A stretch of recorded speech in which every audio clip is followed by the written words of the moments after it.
que Dieu ait pitié de toi. Dieu parle. Il peut faire réagir ton esprit, il peut faire réagir ton âme. Parce que Dieu veut te communiquer quelque chose. Parlons un peu des attitudes de Dieu pendant notre sommeil. Au milieu de la nuit, des choses se passent. Dis à ta soeur, des choses se passent. Au milieu de la nuit, la destruction se fait. Dis à ton frère, la destruction se fait. Tu dois être aussi capable. Tu dois avoir la capacité de déchiffrer les attitudes de Dieu pendant ton sommeil.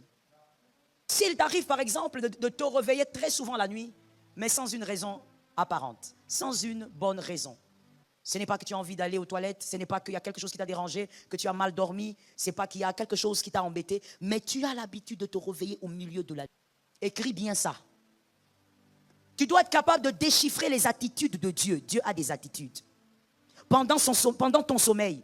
Parce que quand toi tu dors, Dieu parle. Il y a seulement Dieu qui est capable de tout maîtriser. Quand le même Dieu là te réveille comme ça, plusieurs fois la nuit, c'est l'un des langages de Dieu. Tu ne peux pas être là, tu te lèves comme ça et puis tu vas aux toilettes et tu reviens. Que Dieu ait pitié de toi. Il ne s'agit pas de chercher le sommeil. On t'a réveillé pour recharger les batteries. C'est que tu as comme charge, c'est peu. Est-ce que quelqu'un m'entend?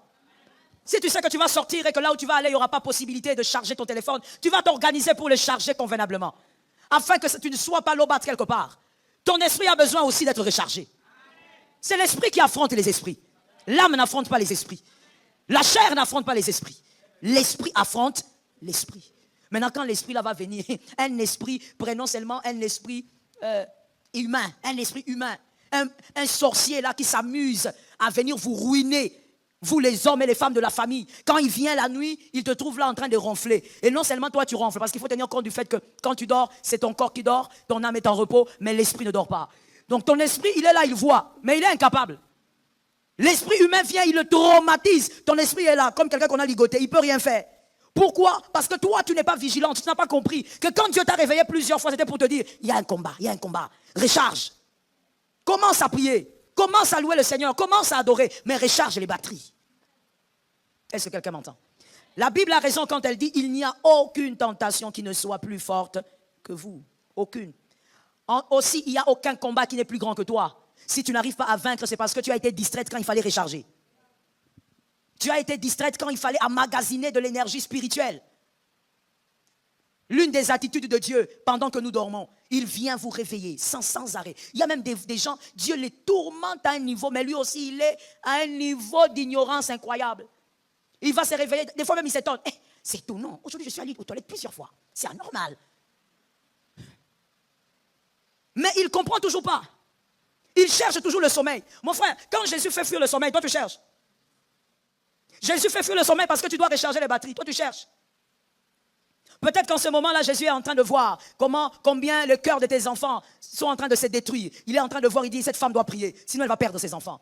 Peut-être pendant ce temps-là, Jésus est en train de voir comment on complote contre toi quelque part. Il veut que tu recharges avant qu'on t'affronte. Toi, tu dors. Que Jésus t'en délivre.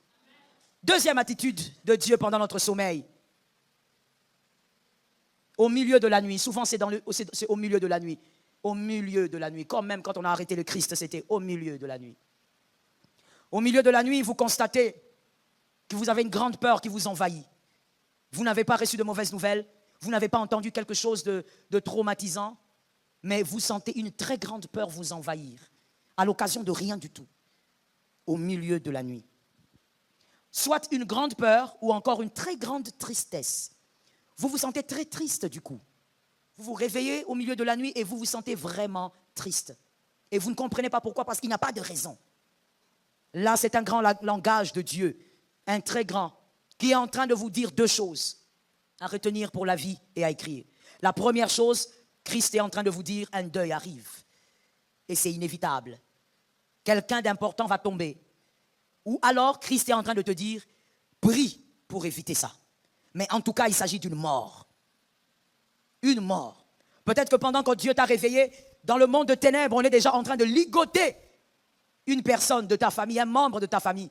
On est déjà en train de condamner, on est déjà en train de dire, cette date ici, telle va mourir. Et on est en train de sceller avec des rituels. Dieu te réveille en même temps. Et quand tu te lèves, tu te sens très triste. Tu te poses même la question, pourquoi je me sens comme ça? Pourquoi j'ai mal comme ça? Parce qu'il y a quelque chose qui se passe ailleurs. Il y a une mort qui a été programmée. Que quelqu'un dise, cette mort programmée ne m'atteindra pas. Ce n'est pas seulement sur toi. Quand tu as dit ça, là, c'est sur toute ta famille. Même les cousins que tu ne connais pas. Cette mort ne doit pas t'atteindre. Combien de fois, je sais que vous êtes là, même en distanciel, je sais qu'il y en a. Combien de fois vous avez senti, quand quelqu'un est mort, vous vous êtes dit, ah, je sentais ça. Plusieurs fois. Quelqu'un meurt, tu dis, ah, j'avais vu ça. Cette scène, je l'avais vue. Oui, c'est vrai. Ton esprit est au courant, mais ton âme n'est pas au courant. L'âme, c'est ce qui nous permet de dire, c'était en 1985. Ce sont les souvenirs. C'est au fait la conscience, c'est ça l'âme.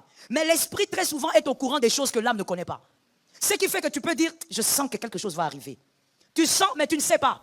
Parce que ton esprit est informé, mais l'âme n'a pas d'information. L'âme n'a aucun nom, l'âme n'a aucune date. Donc ton âme dit, je ne sais pas. Mais l'esprit sent qu'il y a quelque chose de mauvais qui va arriver. Est-ce que quelqu'un m'entend? Et donc quand tu te sens comme ça au milieu de la nuit, commence à prier. Commence d'abord à chasser l'esprit de mort. Commence à déclarer que le pouvoir de mort ne doit pas agir sur toi. Est-ce que quelqu'un m'entend? Tu dois être capable de comprendre que ta nuit n'est pas normale. Elle n'est pas ordinaire. Dieu a parlé. Il faut réagir face à ce que Dieu a dit. Est-ce que quelqu'un m'entend bien? Il y a une dame, au nom de Jésus, que ça ne t'arrive pas. Au nom de Jésus, que ça n'arrive jamais à ta maison. Au nom de Jésus, que ça n'arrive jamais aux enfants de tes enfants. Au nom de Jésus, que ça n'arrive jamais aux enfants de tes enfants. Que ça n'arrive pas dans ta lignée au nom de Jésus. Il y a une femme qui dormait avec son mari. Dormait. Une femme forgée doit être une femme de prière. Une chrétienne doit être une femme de prière. C'est la femme qui bâtit. Il faut être une femme de prière. Quand on dit prier, ce ne sont pas les choses. Il faut prier. Elle dormait avec son mari. À un moment donné de la nuit, elle se réveille. Elle va aux toilettes, elle rentre. Elle dort. À un autre moment, elle s'élève encore. Elle sursaute au fait. Et quand elle sursaute, elle regarde, il n'y a rien. Elle dort. Et puis cette fois-là, Dieu est un Dieu d'amour. Dieu réveille son mari se réveille, il dit, ah, réveille sa femme. J'ai fait un cauchemar. J'ai fait un rêve bizarre. C'est quoi ton rêve? Non, non, non, c'est pas important, prions. Bon, d'accord. Pendant que l'homme est en train de prier, la femme dort. Tu fais, mais c'est toi. Tu dors toujours quand il faut prier la nuit, non? Elle dort. Son mari est arrivé, ah chérie, hein? Mais on prie. Je te dis que je fais un rêve bizarre. Oui, je prie. Ah, elle prie. Le diable est mauvais. Il n'est pas ton ami. Il ne le deviendra jamais. Il a combattu Dieu. Ce n'est pas toi qu'il va gérer. Il dit, mais prions. Il dit à sa femme, prions. La femme dit, mais je prie. Elle prie, elle ferme les yeux. Elle est encore en train de dormir. Le diable, comme il n'est pas loin, son mari se fâche. Il dit, mais toi, tu es comment? Je te dis de prier. La colère monte. La femme aussi monte. C'était des moments de prière, c'est devenu des moments. Voilà. C'est ça les foyers, les mariés. N'est-ce pas? C'est devenu le moment de dispute. Ça s'est transformé. Dans une fraction de seconde, ils ont commencé à se disputer là comme ça. C'est devenu chaud. Non, mais pendant qu'ils sont en train de se disputer, je disais au nom de Jésus, ça n'arrivera pas. Non, cette histoire m'a fait froid au dos. Pendant qu'ils sont en train de se disputer dans la chambre, ils écoutent seulement la porte. Papa. Papa qui arrête là-bas, qui va ouvrir la porte, il voit son fils aîné, il va encore gueuler sur lui, le garçon de 12 ans. Quoi? Il dit, viens voir. Je veux masquer ça. Viens voir Niclette. Niclette, c'est la petite sœur du garçon. Papa qui dit, ah, va d'abord là-bas. Papa, viens voir. Papa va voir Niclette. Papa regarde Niclette, elle est raide. Papa soulève l'enfant, elle avait, je crois, 4 ou 5 ans, si je me souviens bien. Papa lève sa fille. Il sent que sa fille, elle devient froide, elle ne respire presque pas. Il court maintenant dans la voiture. Maman aussi sort là-bas pour dire, oh, c'est quoi? Où est-ce que tu es? En fait, maman, elle suit papa pour continuer la dispute. Les mariés donnent la main. Les mariés ne savent pas que c'est comme ça. C'est comme ça. Donc la femme, là, au lieu même de se calmer, non. Ça veut dire le diable, il aime passer par la femme, comme depuis le début. Elle suit son mari, ce n'est pas pour savoir pourquoi l'enfant est OK, c'est pour aller continuer la dispute. Elle n'a pas fini. Elle n'a pas fini de vomir. Et quand elle suit le gars, elle voit son gars monter dans la voiture, elle regarde, elle voit les pieds de sa fille, elle vient là maintenant, c'est quoi? Elle regarde sa fille, les yeux retournés, c'est là maintenant que le pagne aussi saute. Comme la femme sait le faire, elle commence à...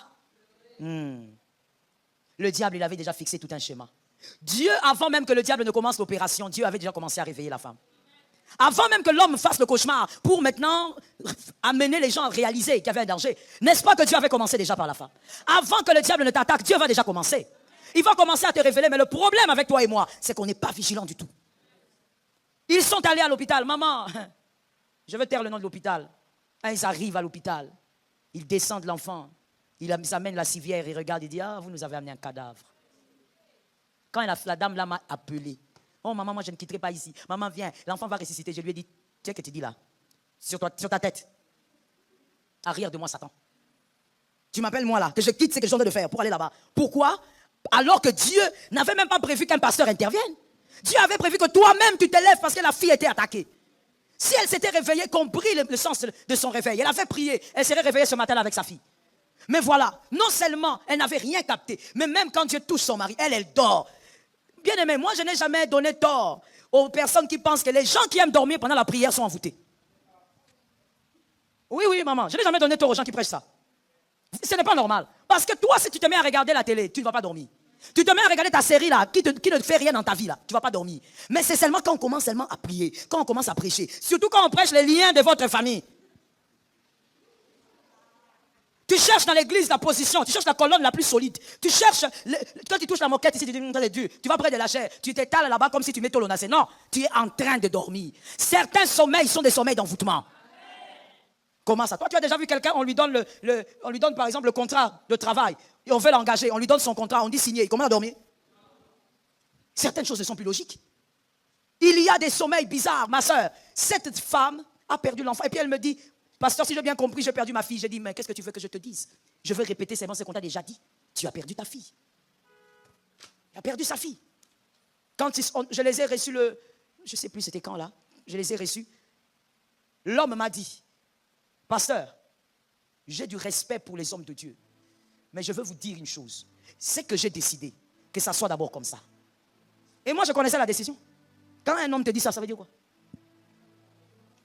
Il a dit, cette femme-là, qu'elle soit d'abord loin de moi. Si elle ne veut pas quitter la maison, moi je vais quitter la maison. Je lui laisse la maison. Mais je veux d'abord qu'elle soit loin de moi. Moi et mon fils, qu'on soit d'abord loin. Il n'oubliera pas qu'il t'avait réveillé et que tu dormais. Comment il va faire pour oublier? Même si c'était l'inverse, ma soeur, parce que quand l'homme a parlé, il était tellement triste là et tout. Ah, des fois, vous savez, ça fait mal quand vous voyez un père pleurer parce qu'il a perdu son fils ou sa fille. Ça fait mal. J'ai toujours dit, il y a des choses qu'il ne faut jamais vivre dans la vie. Perdre ton sang, enterrer l'enfant. Jamais. Que Dieu épargne au nom de Jésus. Enterrer l'enfant. Donc moi, je te dis que quand je regardais ce monsieur pleurer, je disais au Seigneur, Père, je ne veux même pas savoir quel type de douleur il a. Épargne mon âme. Parce que tu sens comment un homme pleure du fond de son âme. Et quand il pleure, il cite le nom de sa fille. Et là, je te parle de quand il était dans mon bureau. Il cite le nom de sa fille.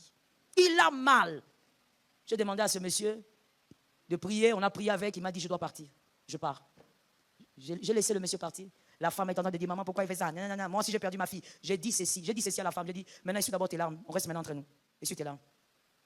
Toi, tu crois que si c'était toi, c'est toi qui avais reçu une révélation. Tu avais réveillé ton mari pour prier.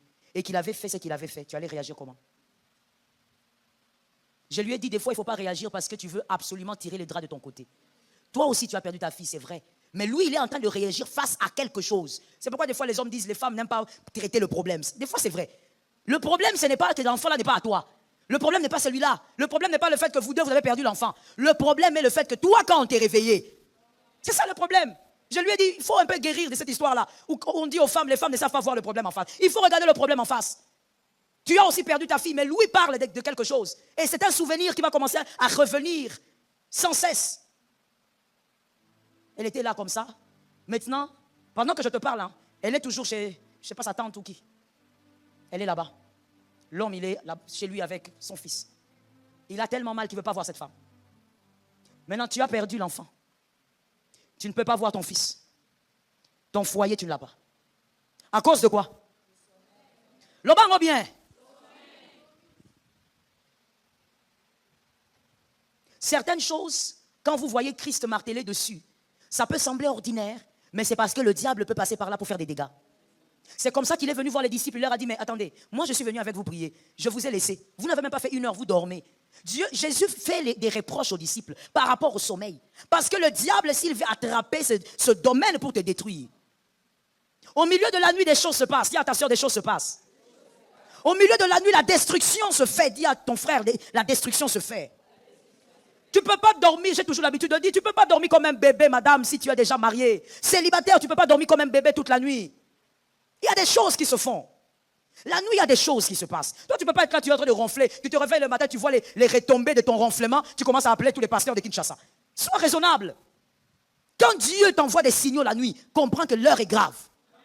Des fois même, écoute, quand tu as un sommeil facile, qui ont un sommeil facile ici? C'est-à-dire tu dors facilement. Levez un peu la main, je vais vous parler. D'accord.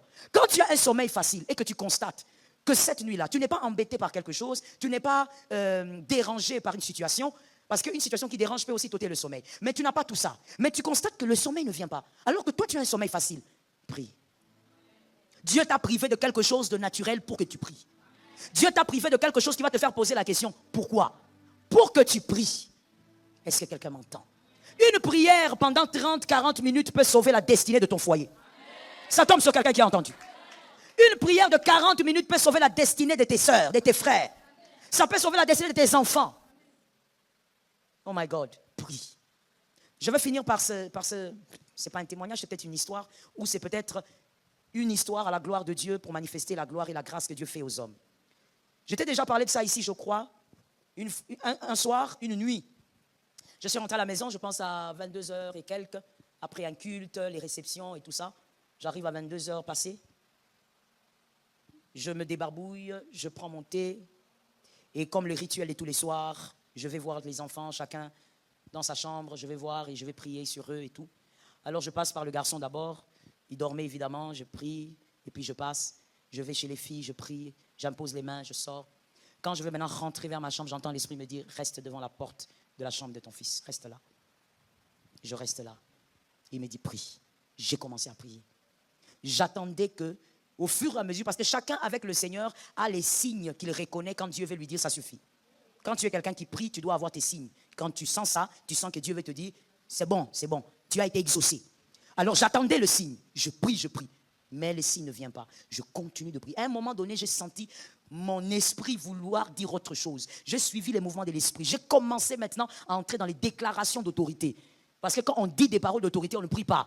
La prière, on la fait à Dieu. Quand on dit je chasse les démons, ce n'est pas une prière. C'est une déclaration d'autorité. Je suis entré dans les déclarations d'autorité. Mon frère, ma soeur, j'ai carburé comme ça. Le Seigneur m'a amené comme ça, sans stop, jusqu'à 1h. 22h et quelques, jusqu'à 1h. Là, debout devant la porte. Et avec le Saint-Esprit, ce qui est agréable, c'est que quand il te donne de l'instruction, que tu commences à prier, ce n'est pas que tu pries, tu penses à la tante, tu penses à ton mari là-bas, non, tu es en prière, ton esprit est en prière. La fatigue part. Tu vas même t'oublier, tu vas oublier même que le corps est là. Tu parles, et à un moment donné, j'ai senti une paix. J'ai dit Amen. Je suis entré dans ma chambre. Mon mari m'a demandé, tu as vu quoi? J'ai dit, j'ai rien vu. J'ai entendu seulement, on m'a dit, reste là et prie. Et pendant que je priais là aussi, je ne voyais rien. Dieu aussi ne m'avait rien dit d'autre. Quand je suis allé dormir, le même jour, après quelques temps, parce que moi j'ai un sommeil très difficile, je dormis à je ne sais pas quelle heure, quand je me suis assoupi, le Seigneur m'a dit, regarde maintenant. Et je vois devant la porte de mon fils, je vois un être debout. Et Dieu me dit, je l'ai envoyé là, parce que le combat de ton fils, cette nuit-là, était grand. Mais mon fils est petit. Quel combat? Et Dieu étant un grand sauveur, il ne va pas aussi m'expliquer. Jusqu'aujourd'hui, il ne m'a pas aussi expliqué. Si je n'avais pas prié, qu'est-ce qui allait se passer? Comme d'habitude, on va ramasser les morceaux. Quand tu ramasses les morceaux, tu commences à pleurer. Mais Dieu t'avait dit. Dis à un voisin, une voisine, la vigilance.